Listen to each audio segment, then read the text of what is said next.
the G20 will proceed with or without the US. I think the world is learning to swim around the big fish. South Africa has taken strong positions on the issue of Palestine and Israel, and that has put a target on our back. Inequality is a huge problem, but our major finding is that it is not inevitable, it is a choice. It's a policy choice, it's a political choice.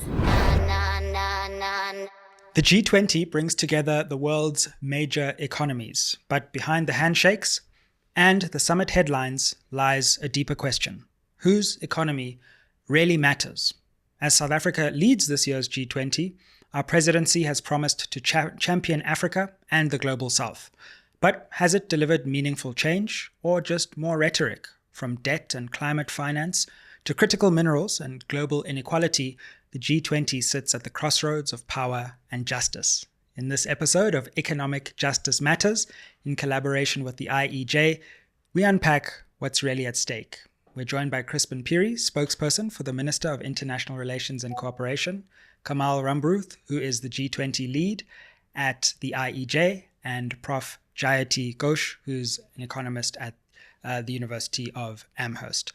Thank you so much for joining us all. It's really wonderful to be with you. Jayati, welcome back. It's great to have you. And Chrispin, wow, you've got quite a busy job at the moment as spokesperson for the ministry. Can we start, I suppose, where the headlines are, which is the US's decision to effectively boycott this G20 because it's being held in South Africa. How do you react to that? Yeah, I think it's not an ideal situation. The reasoning behind it is extremely flawed. We all know that there's no such thing as a white genocide, or we've also seen a euphemism being used by the US, Afrikaner persecution, nothing of that sort. All the statistics, our lived experience tells us that this is definitely not the case. And really, it's a reflection on where the US is, more frankly, than anything else. But the G20 will proceed with or without the US, and we are confident that it will be a great success. We are seeing the US pulling out of a number of multilateral platforms as we speak, and plurilateral platforms as well. At COP30 now, they went in Brazil as well. In the UN as well, some of the conduct has been on the obstructive side, if you like. So we are seeing a general pattern of the US refraining from being a multilateralist type of nation, and being a bit more inward, if that's how you want to put it.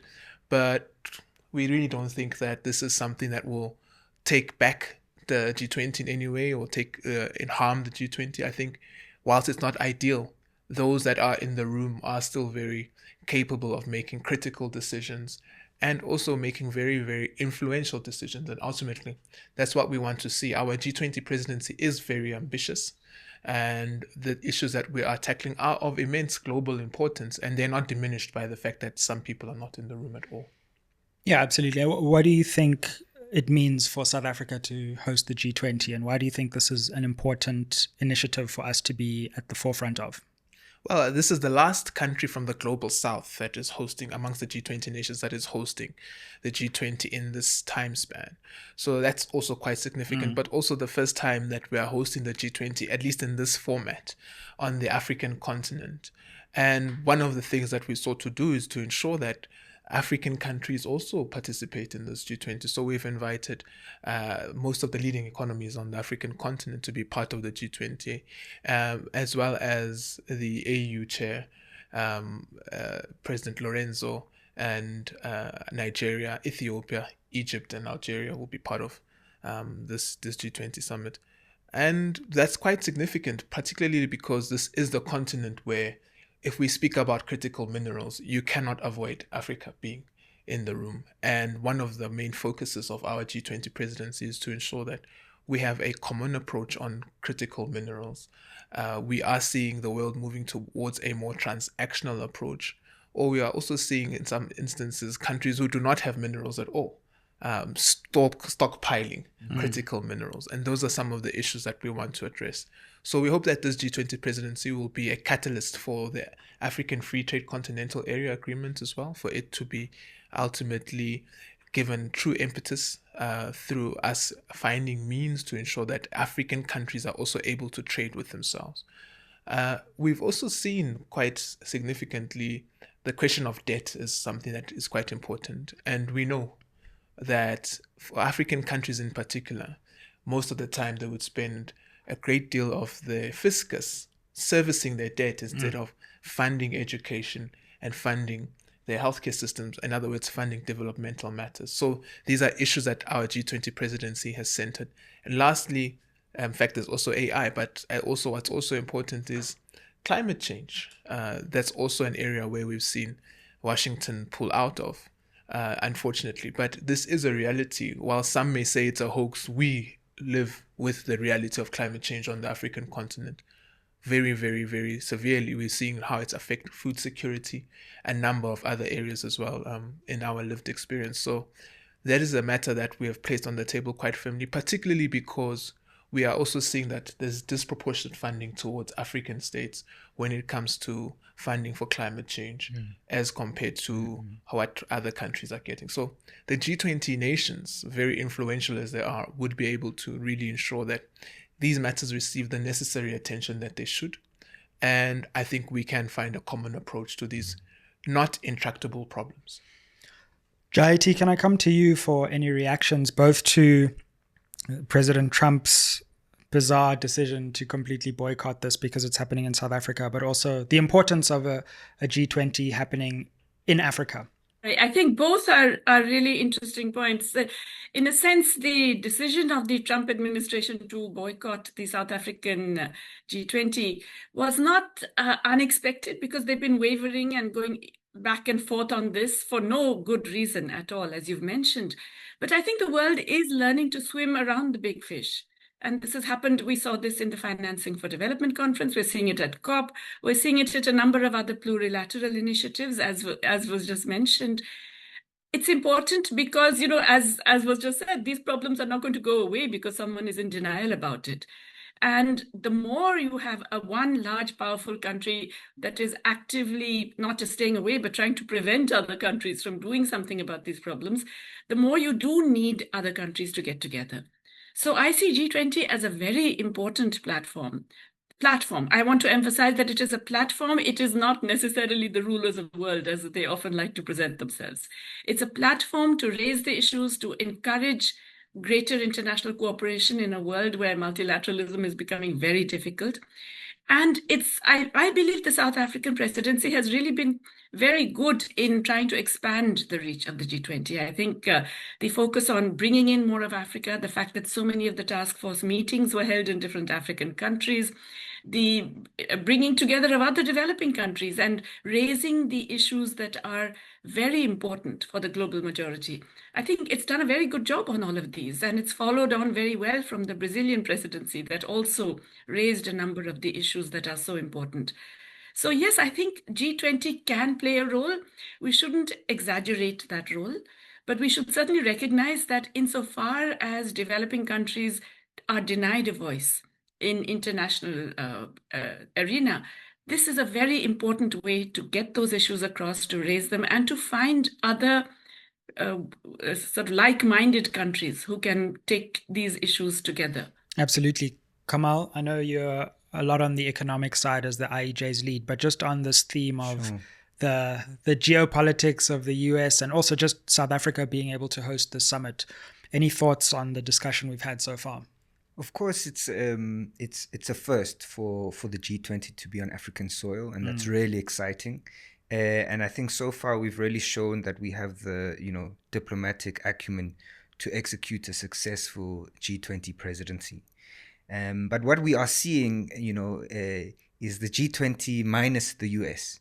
This is a G20 minus world, and it's a G20 minus. It's a G minus world that the world is moving towards in many other fora, other than COP. Of course, the US pulled out of financing for development, but the rest of the world got consensus on a compromiso de Sevilla, the outcome of financing for development 4, and the show went on, and the show will continue to go on. The same happened in UN negotiations on the pandemic treaty, on UN negotiations on the oceans treaty, and I think that this is a pattern that it's not such a big deal that the US is not coming. It's not out of the ordinary for the Trump administration.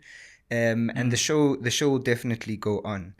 And I think, I do think that there is a reason for this. It's not out of nowhere. Yeah. It's not a mistake.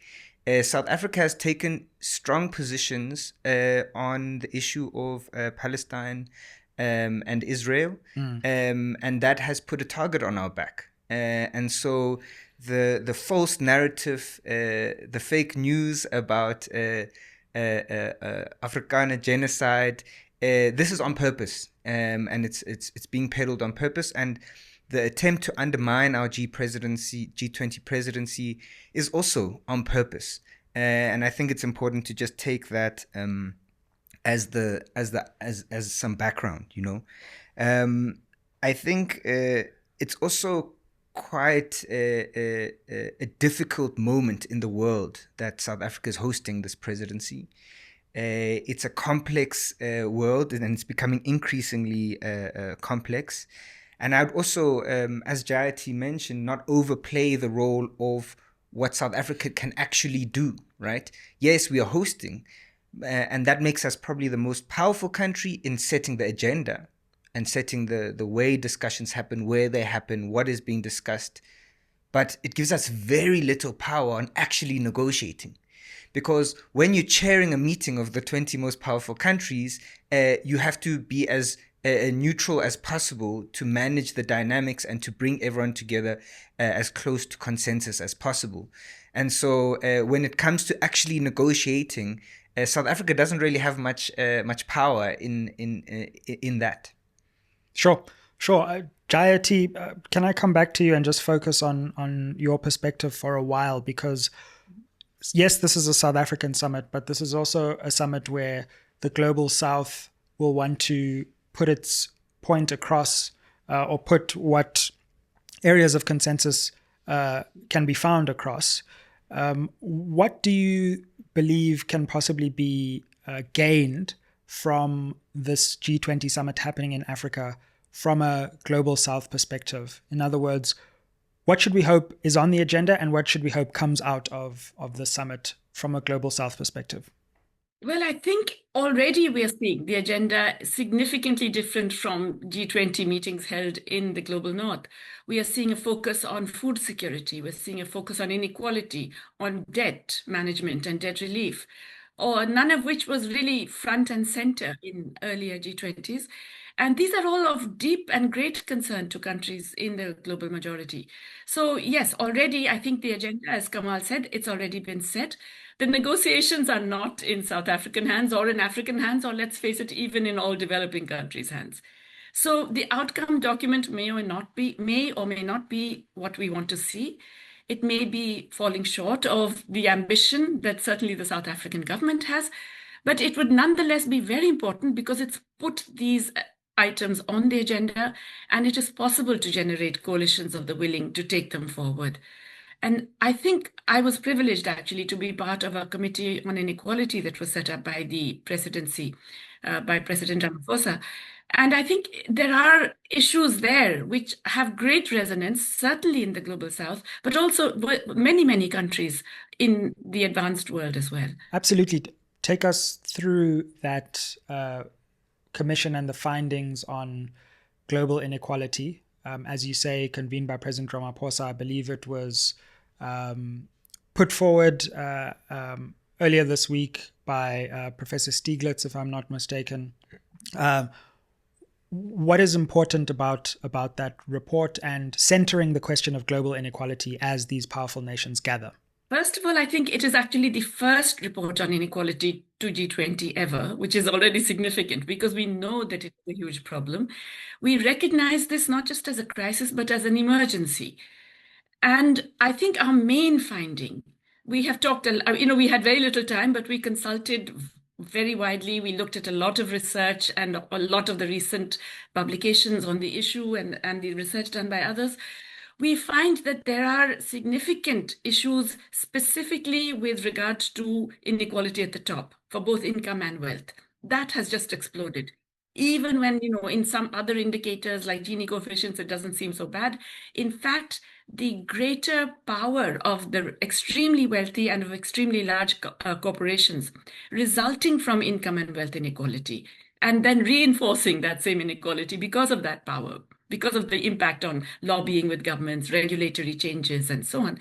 That has become a huge issue, which is inhibiting our ability, certainly, to meet the SDGs, the Sustainable Development Goals, but also to resolve the climate challenge, to address most of our development concerns. So inequality is a huge problem, but our major finding is that it is not inevitable. It is a choice. It's a policy choice. It's a political choice. There are things that can be done about it within countries and in terms of the international architecture. We have highlighted some of these important possible reforms and changes, but our immediate proposal is that there should be a permanent independent body, an international panel on inequality is what we've called it, which will provide objective assessments of the state of inequality, of the drivers of inequality, of the possible strategies to address it, and the experience of different countries. Very technical, very objective, independent, sort of on the lines of the IPCC and other such independent bodies that would provide very clear, objective scientific evidence that governments can use and people across the world can use to demand progressive change. Chrispin, we've heard about the importance of the question of inequality being put on the global agenda here. We've got this report, which now serves as a basis for discussion. What are your thoughts on some of what Jayati has said on this particular issue of inequality and global inequality? Yeah, I think like we say, in South Africa, of course, we're unfortunately, one of the most unequal countries in the world. So us not tackling the inequality question would be a travesty. And already, I think, as Professor Jayati has just outlined, this is the legacy of our G20 presidency, being able to table such a comprehensive report, scientifically so we're not clutching at straws. Yeah, we have experts who have really come around the table to look at this problem in a very analytical way and make recommendations on how to address it. It also aligns with what we see came from the Vatican through the Jubilee report, which has also highlighted inequality as one of the most pervasive problems in the world. And for us to be able to also take forward that extensive work done by the Vatican and then we're able to really put it at the center stage is something that I think we are very happy and proud of. But ultimately what we want to see is this report yielding results. And we do hope that the G20 nations would really engage with this report thoroughly with a view to really address this problem across the world. Ultimately, we do see that inequality affects the everyday person. And ultimately, as we live now, we're now seeing the cost of living being a critical matter across many nations of the world that governments are required to address. And it starts with addressing issues of inequality ultimately. Yeah, absolutely. Kamal, your thoughts on this theme of global inequality and how it's been thrust into the forefront of this global conversation now in South Africa? So I think, the theme itself of the South African presidency has been solidarity, equality, and sustainability. Yeah, which right? So the US also didn't like, by the way, which exactly, I found amazing. Right? Yeah. Exactly. And I think that it's a timely report and it's an important report. And I think it speaks to values as well. Yeah.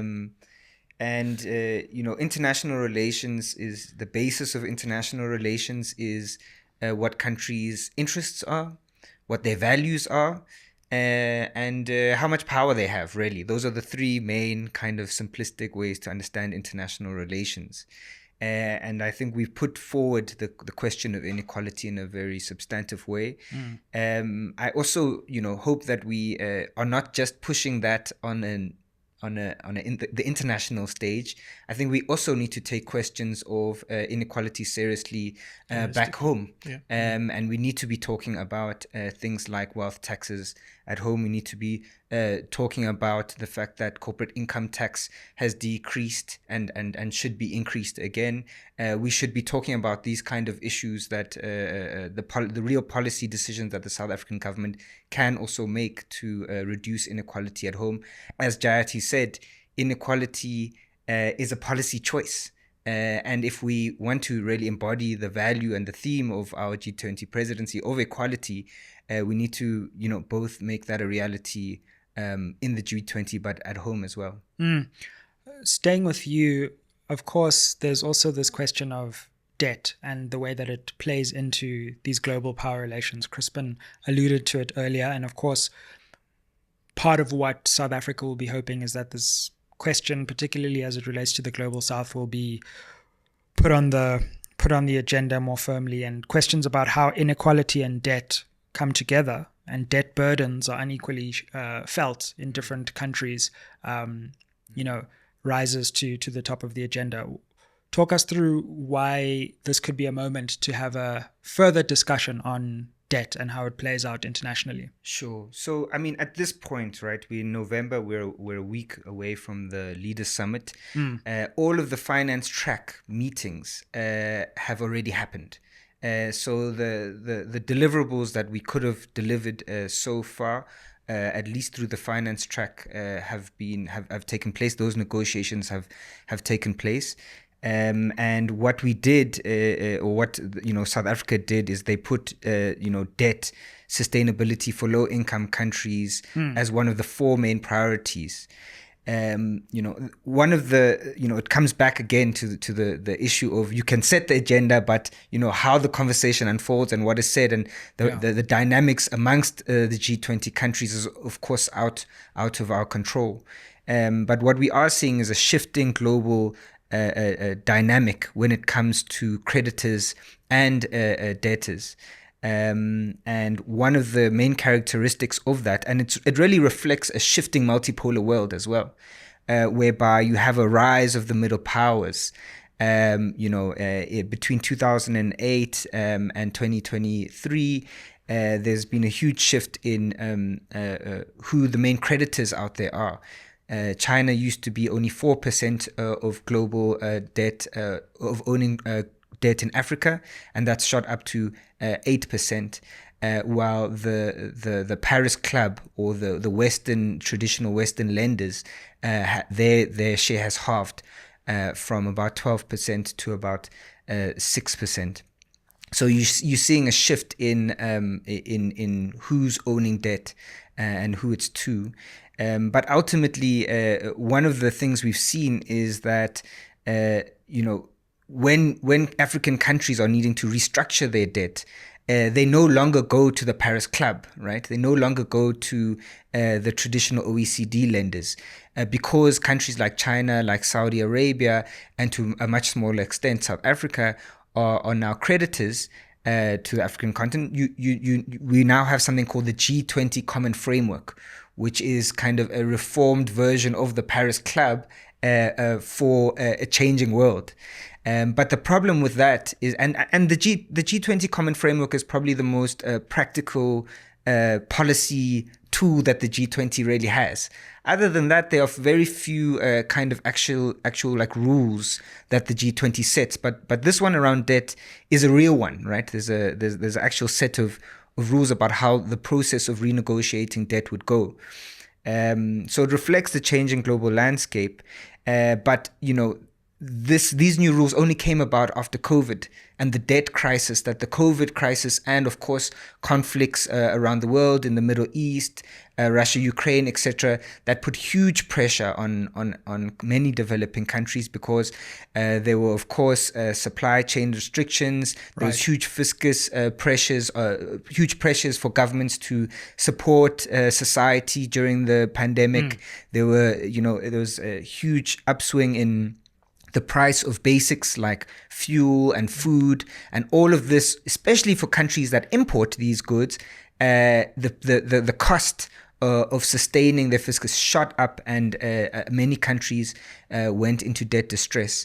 We're currently at a point where there's $3.4 a billion people who live in countries that spend more on servicing debt than they do on education, on health, and on infrastructure. Right. So if you want to, finance, the sustainable development goals, you have to take the debt crisis seriously. And one of the real problems around the debt issue at the moment is there's this narrative that's coming from mostly creditor countries, and of course global institutions like the IMF and World Bank, that's saying that we are not in a systemic crisis. Everyone calm down, don't worry, we are not in a systemic crisis because the financial markets haven't crashed, right? But how do we define a crisis? If we're defining a crisis just by whether the financial markets are crashing, then we've got a problem, because the crisis is being felt in access to education, access to food. Right. Yeah, no, absolutely. Let me bring in Jayati here, because Kamal's introduced and Chrispin have introduced this fascinating question of global debt and how it links to inequality. I wonder if you have any further thoughts on that. And in addition, what other issues will be important, particularly when the Leaders Summit happens, that we should be keeping an eye on? Oh, I completely agree with what has been said. In fact, I was a member of the Jubilee Debt Commission that Chrispin mentioned, which also made a number of recommendations and did foreground inequality. But, one of the huge problems really is the way international capital markets function today, which is deeply, deeply unequal and unfair to developing countries that actually have very good credit records, but nonetheless face very high costs of capital. So we found during the pandemic, the rich countries dramatically increased their spending. Their public debt to GDP ratios went up to an average of 124% from 112% earlier. So massive of GDP. Okay, so they were spending 120, their public debt to GDP ratios increased that much. The middle income countries, their public debt to GDP ratios increased from about 54% to 58%. So still well below any kind of reasonable limit. And the low-income countries, many of which are in Africa, their public debt remained below 50%. Yet they were the ones punished by financial markets. Their bond prices collapsed. Their spreads on their bonds went up to sometimes 11 percentage points above the US Fed rate, whereas the rich countries did not face that increased spread. So these currency hierarchies, these inequalities in the way finance functions, are also working against developing countries. So the countries in debt crisis are often in this crisis not for their own so-called excess spending, but because the capital markets function in deeply unequal ways. And this is one of the things that has to be changed and can be changed, again, through policy, especially with concerted action. I now believe we need concerted action on the part of debtors. We've had enough of begging for kindness and patronage from creditor countries. We know it's not coming. We really do have to have debtor countries getting together, cooperating to actually exert some reasonable degree of bargaining power in this very unequal financial market.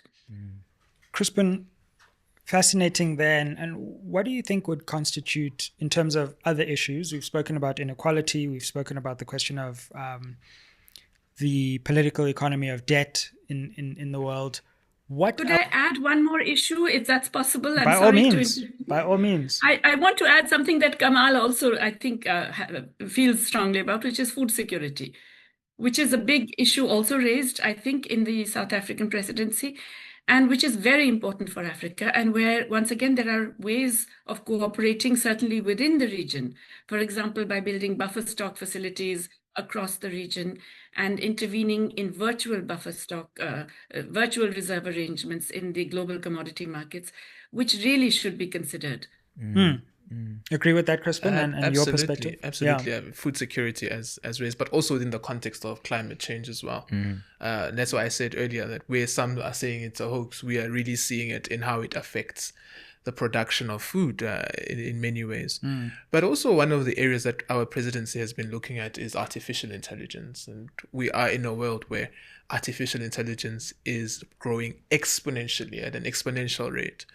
And the conversation on the African continent, at least, and also amongst the global majority, is consumption-based and not based on how do we govern this this beast called artificial intelligence to ensure that it's used for the better good of society, because it really does come with many positives, but it also has, as we are beginning to see, many negatives to it. So our G20 presidency has also put that on the table as something that we should be able to at least start reaching consensus on. And like I said earlier, I think these issues are very critical in that we can find common approaches to these issues, regardless of who is in the room or who is not in the room. They really merit the highest level of discussion, and ultimately this common approach must find expression also in multilateral institutions.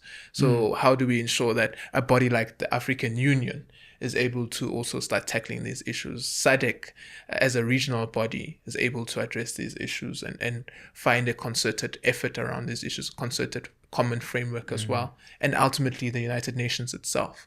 So we really do think that whilst the G20 may be limited in what it can do, but it can be really a catalyst for multilateral organizations, multilateral institutions to really start looking at these issues from a very informed perspective and a common approach. What are some of those limits?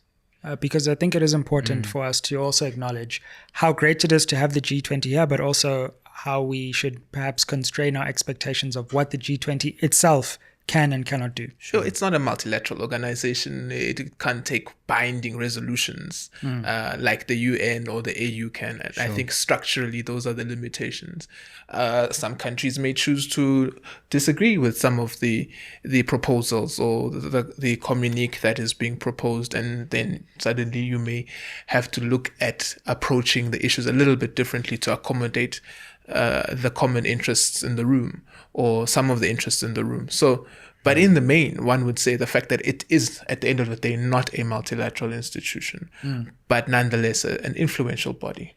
Kamal, your thoughts, any other items that you think are key to what success would look like for when the Leaders Summit ultimately represents the climax of this G20 in South Africa moment? Sure. Just to add on to what Chrispin was saying is, I do think that the G20 remains relevant, right? Even though it is a forum, even though it doesn't always make binding kind of decisions, it doesn't have a secretariat as an international organization. It is a space of diplomacy, right? And diplomacy is important. I think, especially amongst the countries that make up 85% of GDP, 75% of world trade, and 65% of the world population, it's an important group. I also think that, just to take a historical perspective, where the G20 actually comes from is it really comes out of the Asian financial crisis in 1999, right? Whereby, there was this crisis in Asia, and the G7, kind of said, wow, this is having a huge impact on us. Probably G8 then. Yeah, it was probably the G8 back then. There was this feeling that, okay, this has a massive impact on our economies too. And we can't just control the world, from New York and London and Paris. We actually need to take global stability when it comes to economic and financial stability more seriously by incorporating the most consequential countries when it comes to the global economy and finance. And then, when it came to, so the finance ministers started meeting, right, from 1999 onwards. And then when the global financial crisis, or the crisis emanating from the United States of America, happened in 2009, there was this sense that this forum should be elevated to a leader's level, right? And so, the G20 really comes out of needing an umbrella, right? At times of crisis, when it rains, you've got the umbrella, you put it up, right? That's the G20. But it also comes back to your question of what is the G20 really? And we have to be honest, the G20 is not a transformative space where the global south gets to reshape the rules of the international financial architecture. It's not that, right? And it's not that because it's somewhere where, you know, the BRICS and the middle powers meets the G7, you know, that is kind of, you know, one way to think about it, right? Yeah. And whenever you have a forum that's based on consensus, it's not a voting forum, right? You can't have an issue and then all 20 countries vote on it and whoever gets the most vote. It's not like that, right? It's consensus, which means that one country can blackball, one country can say I disagree, and you don't have an agreement, right? Yeah. And so any agreement in the G20 is based on the lowest common denominator, right? So any communique that comes out, any declaration, any, you know, anything, any output, official output from the G20 is the lowest common denominator that all countries can agree on, right? And coming back to why diplomacy is, you know, important is, you know, we really are in such a complex moment in the world, it seems like everyone's scrambling for answers, right? And in that environment, there is this kind of tendency for everyone to look inward, right? But it's in exactly those moments that we need to talk to each other, right? It's in exactly those moments when we're fearing conflict or an escalation, whether it's a trade war, a real war, you know, or a financial attack or whatever. Those are the moments when countries really need to speak to each other. Yeah, absolutely. Crispin, as Kamal says, you know, this is important as a space for global diplomacy. You've been in some of the most important global diplomatic rooms in the world.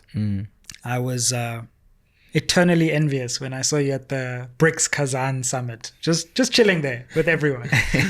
Talk us through what could be important behind the scenes rather than just the big set pieces, you know, because we're going to have people debating and talking about Russia, Ukraine here. Yeah. We're going to have the Middle East. There are going to be breakaway meetings.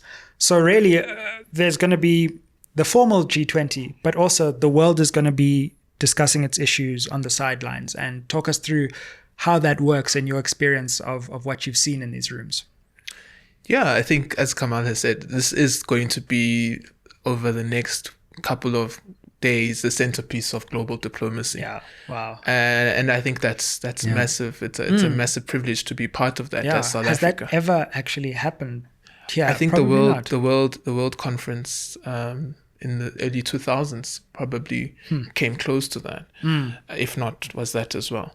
But no, it's not something that happens often as well. Yeah.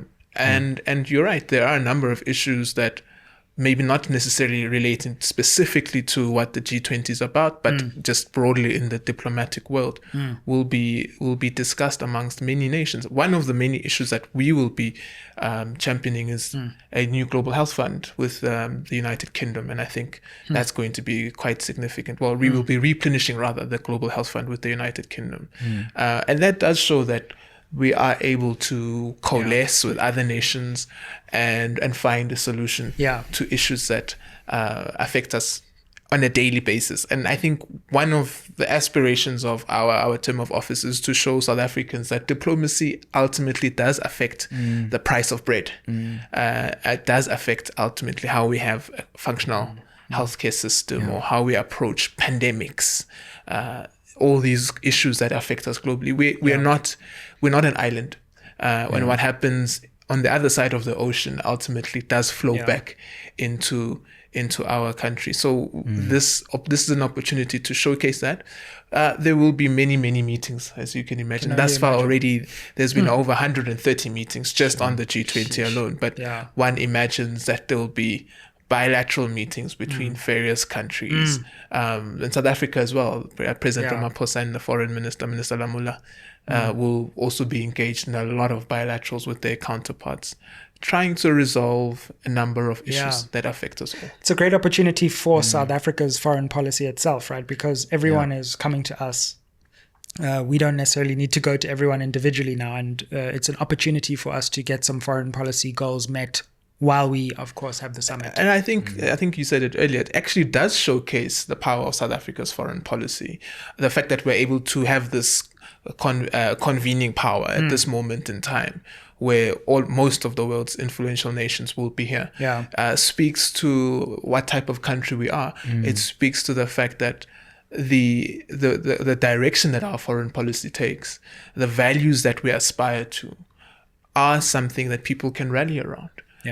And I think this is something we must never lose sight of, especially in a moment where we are seeing a drift towards might is right politics, a drift towards funding wars instead of funding development, a drift towards more inequality instead of finding ways to be more equal. We really do need to stand up for what we believe in as South Africa. And ultimately, we must never forget that our foreign policy is essentially our constitution extrapolated onto the world stage. It's nothing more than that. It's really us extrapolating our constitution and saying this is what we believe we stand for as South Africans, and this is how we can shape the world to be a better place ultimately, and a place where South Africa is on the table as an equal partner. And that's also something that in the domestic discourse we must always stand up for, is that we are not a nation that can be pushed around, and we should not accept that we should be pushed around to the whims of any other nation. We have an equal say at the table, and we have our own aspirations to pursue, our national interests. And that's what we seek to do at any given platform. So when people say, you are not bending over far enough, we should be able to say we shouldn't be in a position to bend over. We should stand up for what we believe in. And if we get persecuted because we believe in what we are doing is right, imagine a world without international law. In this current climate, you can already see the chaos that it creates. So I think this is something that I would want to say to South Africans, that our foreign policy is an extension of ultimately what our constitution is. And those who have a problem with our foreign policy then ultimately have a problem with our constitution itself. Kamal, since it's the IEJ that brings us here, I'll let you do the honors of giving us any final thoughts and conclusions that you have. Sure. I think just to add to the last the last point that Chrispin has just made, is one of the things that really makes this moment especially complex and difficult for any kind of negotiation or any international kind of agreements, is that the world has worked very hard in the post-war era to develop common standards and a basis for a shared humanity, right? Of course, it's been imperfect, and we've seen horrendous things happening, since then. Sure. But international law is something that has been developed, progressively over time. And equally, and that's as like, a normative kind of a basis for that we can all work on, and then we have this kind of, a positive vision of what the world could look like. And the world worked very hard to develop the sustainable development goals, right? 17 goals that outline, the major elements of what development looks like and what the world should strive towards.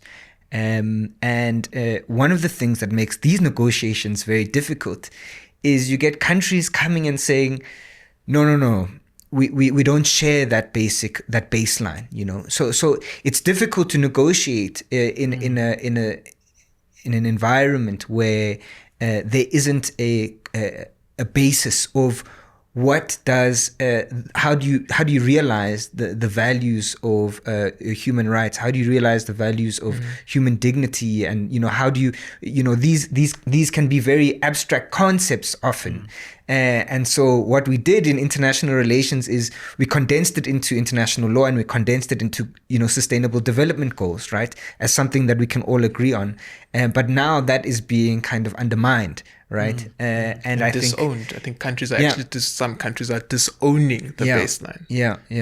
And but picking and choosing where and how to disown. Sure. It's fascinating to hear one country will be fighting for the WTO, and we must listen to the WTO, and the WTO exists in one setting, and then in another setting, when they don't want to apply common but differentiated responsibilities, then the WTO doesn't exist anymore, and we agree with the SDGs except for that one that speaks about climate because we produce a lot of oil and coal.